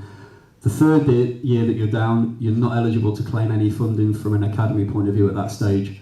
So if we wind it back to clubs who've come down recently, so if we take Oldham and Scunthorpe, who came down the year before us, Oldham and Scunthorpe both ran at full Cat 3 level last season. Oldham are continuing to run at full Cat 3 level this season. Scunthorpe United aren't running at full Cat 3 level this season.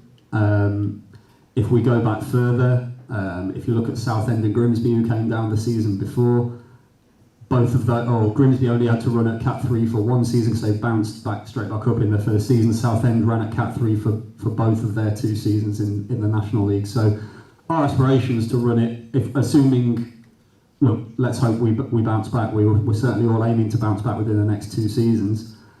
The aspiration is to run it at full capacity for those 2 seasons. We've committed 100% to run it at full capacity this season. What you will find is if you take a club such as that's been out of the Football League for a little while, so if we look at some examples like Notts County or Wrexham, for example, they managed to run very professional in all but name and productive youth systems outside of the EFL programme. So if we unravel it to the worst case scenario, we haven't been able to make it back to the EFL in 2 seasons' time, and we haven't got funding, we will still run a youth development programme, but it'll look different to what it would now. The biggest issue with that is that we don't have protection over our players. So if we had a really talented under 13, under 14, he could leave at that stage for free. Whereas at the moment we've got very talented boys in those age groups that we have full protection on. So we're fully committed to developing local young players. It's just what shape that takes, I suppose. I don't know if you want to add anything, Jamie. Just before I hand over to Jamie, I'll just say as well that the vast majority of investors or potential investors that we've spoken to, one of the big attractions of the club is the academy, and most are pretty committed to investing even more money than we were able to at the moment into the academy moving forward. That's it. Just to say that, I think it's, when we're speaking to investors, it's the first question we ask about the academy. So yeah, it's a high priority for us. Just to go back to some of the things that George said, some of the difficulties that we've had with the academy is maybe we've got some amazing staff there, don't get me wrong, but to attract the calibre of staff and using us as a stopgap because we're not an EFL club has been a bit of a problem. So we're constantly recruiting. So there is a bit of a ripple effect, but hopefully we can dig ourselves out of it. Okay, thank you very much, Jamie, Simon, and George. This chap there. So you have a question here? It's Ian. I might have missed something over the last 6 months or so, but what's happened with our ex-CEO? Is all that fallen through about court and things like that?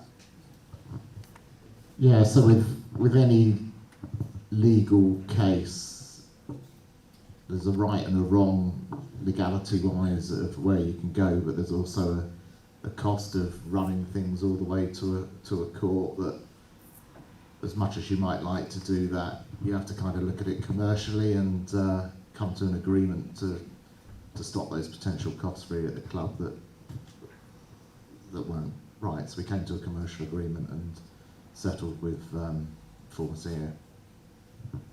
Okay, thank you, Sam. We've got another question for the panel here. You just mentioned about the cash flow situation being tight for the last 12 months. A year ago we were promoting the virtues of being a fan-run club and how good that was. The club stated during the closed season last year that we had a stable financial platform with significant cash reserves which would allow the playing budget to be increased. If the cash flow situation has been tight for that length of time, why was the playing budget increased and what has gone wrong since to leave us in the position that we are?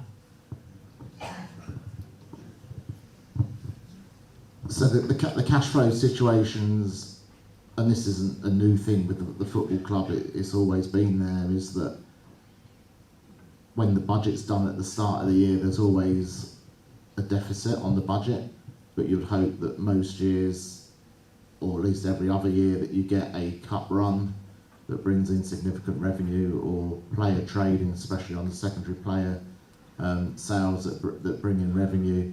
And unfortunately for the last 2 seasons that hasn't happened. There's been significant legal costs that weren't forecast in that time as well. And listen, we've not been able to put we don't sell out our ground, the board doesn't feel it's right to put up season ticket prices, but that's a 20% decrease probably over the period in income.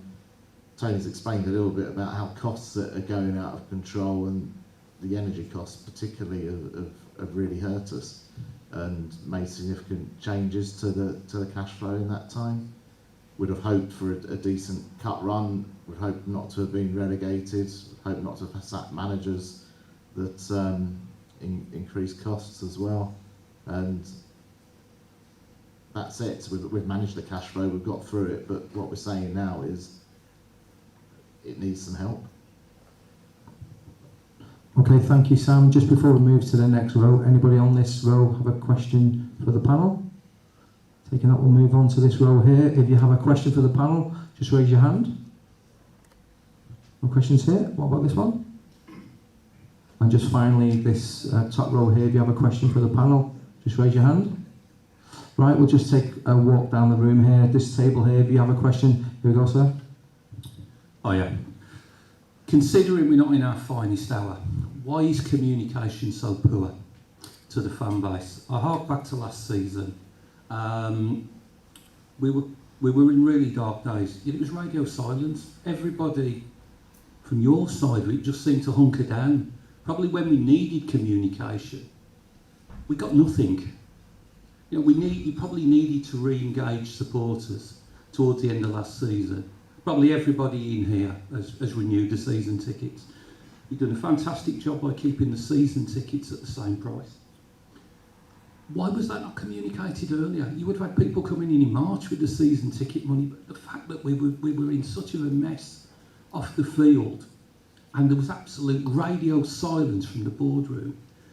You know, you listen to Jimmy McNulty's interviews and he was doing your talking. You know, he was the guy out there, listen, we need to stick together and that, but there was absolutely nothing from you guys at all. What communication further? On what particular subjects? Well, on the relegation. To me, you know, it was one of our darkest hours recently, but there was nothing from the board. You know, you should have been trying to re-engage fans during that time. You know, not sort of just staying quiet and hope it blows over. You know, this is when we should have been trying to re-engage people. Every supporter that comes through these turnstiles is important. We've probably lost people through lack of communication that we would have had in the fold this season. Okay, we're not talking about thousands, but we've lost people. We didn't need to do that. Mark used the term earlier of over-communication. If ever there was a time for over-communication, it was that period around our relegation time. We didn't hear anything from you as a board, probably from Jim Bentley's sacking to when the season tickets were put out in June. You know, it's not good.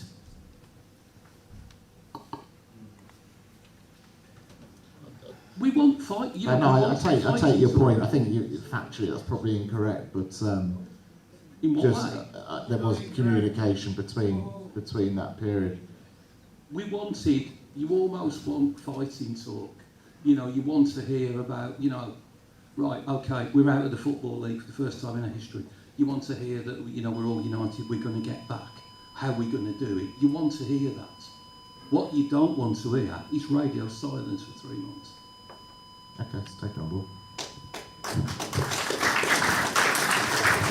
Thank you so much. Anyone else on this table has a question for our panel? I'll just move to this table here. Here we go. Thank you. I do feel awkward asking this, but I feel it's very, very necessary. When the board was assembled, you know, we're never going to put a board of people who care and can put that money in, who will also coincidentally have the skills to run a football club. That would be a ludicrous expectation, and you came in and saved us in our hour of need. In February 2021, George Dells was given the job of club secretary. In July 2021, he was promoted to the role of COO with a statement saying he was already fulfilling those duties, so during those dark, dark days of June 2021 and before. And we have seen the most significant failing in the club's operations, finances, transfer policy, fan engagement, and any other business word you care to use. Any manager would have lost their job based on this, so I feel absolutely awful asking this. But what sort of performance review has George Dells undergone running day-to-day footballing operations at this club? Thanks for the question. The question was, what performance review have you undergone? I don't think you did your own performance review. No, I'll take it, it's fine. No, look, it's constructive comments. Obviously, I would back on a significant amount of that. In terms of what you're talking about, in terms of like football operations, yes, obviously, we ultimately take responsibility, myself and as a board of directors, for everything that happens at the football club. Everything's on our watch. If you're talking about what we are involved in on a day-to-day basis, as Jim and Kev in the corner will allude to, we can't pick football teams, we can't take training, we can't do those bits. So You are in charge of the day-to-day running of the club, and in this second half, the conversation is on the day-to-day running of the club, and every question has been about the failings of the day-to-day running of the club. Absolutely, and we take responsibility for that. At the same time, we have to be realistic about how involved you can be. If you were sat in my shoes and went, I'm going to sit with a first team manager and I'm going to tell him what his first 11 is. None of this is about the first 11 of the playing side. This is about the operational day-to-day running of the club. I've repeated that a few times. You just mentioned a lot of football-related things, though.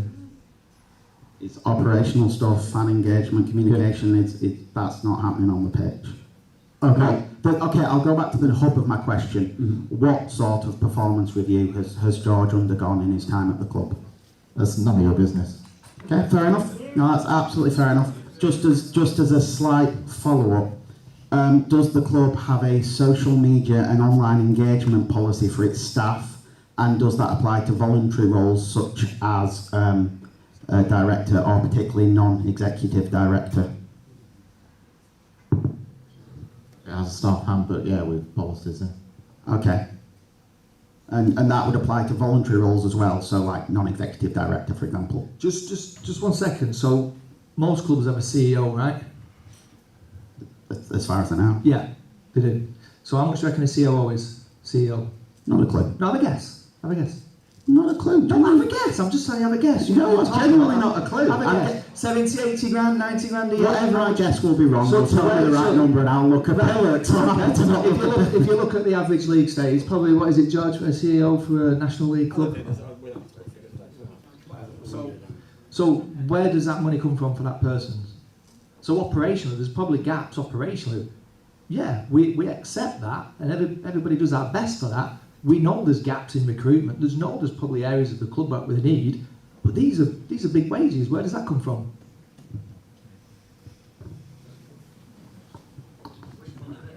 Right, I'm just conscious of the time. We've got to work the rest of the room, and we do have some questions as well for the panel from the Dale Supporters Trust. This chap has a question here. With the loan, with the 350 grand, how much time does that buy you to find a new investor? As I answered previously, it's impossible to say because there's so many variables in the cash flow. So I can't give you a time frame on that. In an ideal world, how much time does that give you then? Like, in an ideal world, the season, but there's variables on that can't answer. Okay, thank you for your answer, Sam. This chap here has a question for the panel. Just one on the loan. Is there any particular bill or anything that the loan's paying, or is it just to go over time? And what would be the ramifications of the shareholders voting no? There's no, it's just general cash flow. There's lots of bills that need paying on a monthly basis, and it's to keep everything moving on a cash flow front. Second part of your question is cash flow become extremely tight on that front, and we may get forced to go with an investor that might not necessarily be first choice or second choice. It's buying the time to have the choice to do what we think is right, really. Okay, thank you, Sam. I'm just going to sweep away to the bar area here. Just anyone has a question for the panel. We're going to take some questions from the Dale Supporters Trust in a moment. What I'd like to do is just give anyone an opportunity who hasn't raised a hand this evening across the room who may have a question or a supplementary question to ask the panel. This chap here. Thank you. Sandy, can you tell us a bit more about the community asset fund that you mentioned earlier? So it's a fund that other football clubs have taken advantage on, and myself and Guy Courtney have looked into in association with our Supporters Trust and the National Supporters Trust Association. Bury are the obvious local ones that have managed to get this. I think we sat here a year ago and somebody was giving me, it might have been in the Winter Fans Forum or one of them, about securing the ground in the long term, and the fact that if you get an investor that comes in theory, they can keep watering down shares until they reach a 75% to be able to do what they want with the ground at that point. So the reason we've looked into this is that we feel it's a way of securing the ground against. It's always a risk when you give control to somebody else what they're going to do. So it's a way of securing the ground. So the idea is that this fund would generate on an 80-20 funding basis a supporters trust only that can apply for this. They put in 20% the grants for 80% of the money, and then the theory is behind it that the club would then look at selling the pitch to the supporters trust, with it then being leased back to the club on a long-term basis. So if it doesn't affect the day-to-day running or day-to-day access, everything runs exactly the same. It just means that the pitch is owned by the supporters trust, and as such, if somebody came in and wanted to build thousands of houses on the site, they'd need to go through the supporters trust to do that. So that's the theory behind it. There's no means certain. We've put the supporters trust have put the application in. We're trying to put political pressure on people to look at that as quickly as possible and await the outcome from it. Okay, thank you so much, Simon. Before we take the Dale Trust members' questions, are there any other hands in the room that would like a question to the panel? Make yourself known if you do.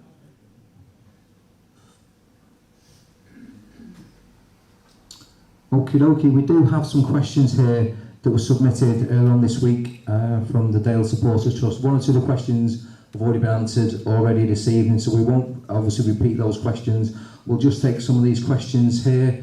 So let's just have a look. I'll try and pick a shortish one. This is for the board, this question. It says, as a shareholder, I am minded to vote in favour of the resolution to permit changing the ground for the purpose of securing a loan. However, it seems the club is loss-making at present, and I'd like to hear what the plan is to turn that around. What objectives have been set to grow the fan base, increase commercial turnover and profitability, and what efficiency measures are planned to turn loss into break-even or even profit? In other words, assuming the board's plan A to secure outside investments, do you have a plan B? Listen, we've cut costs. There's more cost. There's always costs that you can cut in a business, and we'll continue to do that in the most efficient way we can. There's been successes on increasing revenues. Sat in this bar now, it's rented out loads. The room hires in the stadium are rented out. It's a significant positive effect. Say the new kit deal with O'Neill's has made a significant difference. We've just had our best ever month selling kits in the club shop, but we're never, the numbers are that big to compete on a playing point of view that we'll never get to a break-even point. And it's not just us that have been told, that have had accountants told us this. So you need another revenue stream in here. Now, one of the ideas of another revenue stream is a training ground where you can rent out grassroots pitches to people and bring in additional income that way. There could be a redevelopment of this area whereby you lease out the bottom floor where we're all sat now into, it could be a gym like Oldham have done on their stand, and then have hospitality stuff upstairs, but it needs another revenue stream coming into the club, which requires investment to do. Okay, thank you, Simon. Hopefully for those watching at home who are not here this evening who submitted that question, that gives you an answer. Another question here, we may have touched on this already, Simon, but it says, what happens if shareholders vote no to the loan proposal? Is administration a distinct possibility? Administration's always a possibility for a club our size. It's a possibility for a lot of clubs in the Championship down, if I'm honest, in football. As I said, the loan's to try and give us some breathing space, and that breathing space goes, so it means managing budgets extremely tightly if it doesn't get approved. Okay, thank you, Simon. A few more questions to go here. Which of the other directors, aside from Simon and Richard, are actually in favour of the proposal to amend the Morris resolution? I mean, I can just answer that because there isn't a proposal to amend that resolution. It's to act within that resolution is what the EGM's called for. Okay, thank you. It says, with evidence, facts, which areas of the club have improved under the board's tenure? Regardless of what the old board did, I'd like to hear what has actually improved under the new board. Okay, I'll try and run through a list on, so commercial income's increased, room hires increased, new kit deals been done, which means the cost of sales at the cost has decreased, sales of the new kit so far have increased, had infrastructure improvements, large increase in alcohol sales. There's been a new deal done in here, so there's actually margin being made. I think from a governance point of view, there's been big improvements. So certainly we can account for all the beer and everything that's brought in here now and know where it goes. It's better, when I say there's better accounting practices probably in place now than there was then. Took over it with a £1.5 million deficit at the club. That's reduced as we stand here today. Fought off a hostile takeover of the club and the consequences that may have had. We've also had to fight a load of legal issues and fallout from that, including with the EFL, which wasn't pleasant at all. Got a Dale Trust member on the board now. Sourced another training ground and moved there with a cost saving involved in that. Don't know if anyone else has got anything.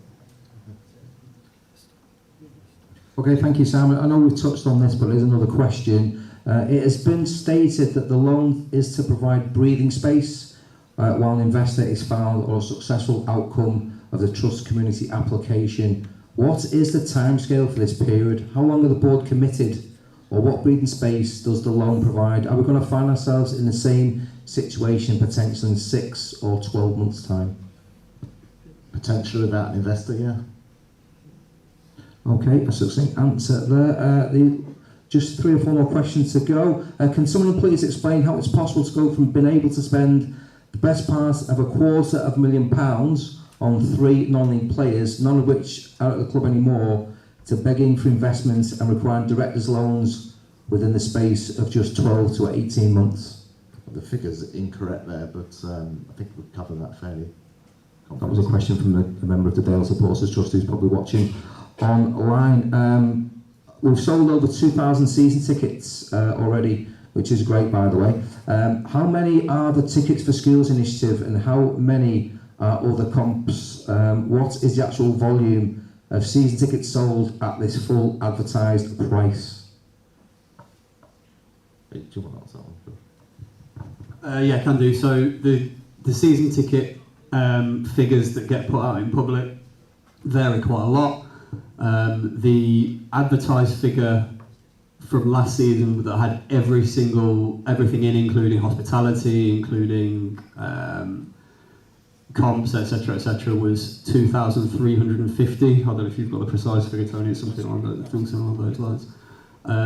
So it's a little bit down. We would expect it. We projected it to be about 10% down. That figure that has been quoted in the question is the same figure as what we're comparing to that 2,300. The school season ticket is more of a name, so they don't have season tickets as such. They just get given tickets on a game-by-game basis, so it doesn't include any of those. But effectively, if you were looking at what we finished on last year to what we're on now, it's roughly around 300 less, maybe a little bit less than that now. About 320 at the moment. Yeah. But we've still got plenty of time to sell. Thank you very much for everyone who has bought a ticket, by the way. That's fantastic. We're about 320 shy of last season at the moment, but the sales keep ringing up. So the ticket office is very busy. We expect to be selling all the way through to Saturday, and people will be wanting to get their tickets before the first game. But we were selling tickets last season all the way through until Christmas. And if we have a good, particularly if we have a good start, we're really hoping that the town will get behind the team. Our mission for you guys, because you're already converted, convert some more, bring some more in, whether they're coming in for a season ticket, whether they're going to come in for a few walk-ups and then maybe buy your card and then get £5 off a game, and then maybe we'll convert them next season for a season card as well. So we're doing well. We're probably ahead of where we were last season at this time, but we can do better, and we need to do better. So the more we can do, the more we can fill the rafters, we can build the atmosphere and get behind the team. That would be fantastic. Thank you, Tony. Thank you, George. We've got the final question of the evening, again from a member of the Dale Supporters Trust who isn't here this evening, but hopefully is watching online. I know we've covered this already, but there is a specific question. NDAs notwithstanding, on a scale of 1 to 10, how close are we to finalising a deal with a potential investor? I'm sorry, Simon, I'm just asking the question. 1 and 10. It's a really difficult one to answer that. I don't know, I felt we've been at 9 before and it hasn't happened. So I'd probably look at this at more of a less optimistic view. I'd probably say 7-ish at the moment. Okay, 7 is the answer that the chairman has given us. Right, this is the end of the evening. I will give one more opportunity for anyone to ask a question. I have to give you several opportunities just in case any other answers warrants a question. And right, okay, I'd like to thank everyone that's here this evening at the Ratcliffe Bar, and obviously those at home watching through the YouTube channel. We would just like to say thank you to our panel tonight. First of all, we have a round of applause for our chairman, Mr. Simon Gage.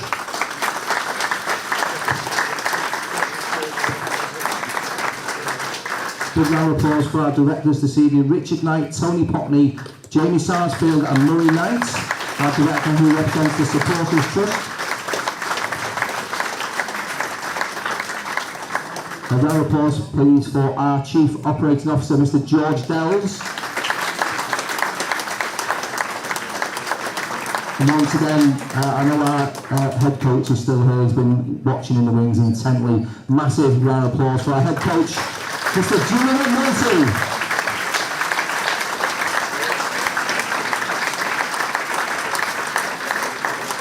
That is just about it for this evening. We'll see you all here on Saturday afternoon at the Crown Aula Arena for our opening fixture in the Vanarama National League. Ebbsfleet United are our opponents. Let's get as many fans into the stadium on Saturday afternoon for the new campaign. And don't forget, it is a 5:30 kick-off. We'll see you all on Saturday, and thank you all very much for attending this evening.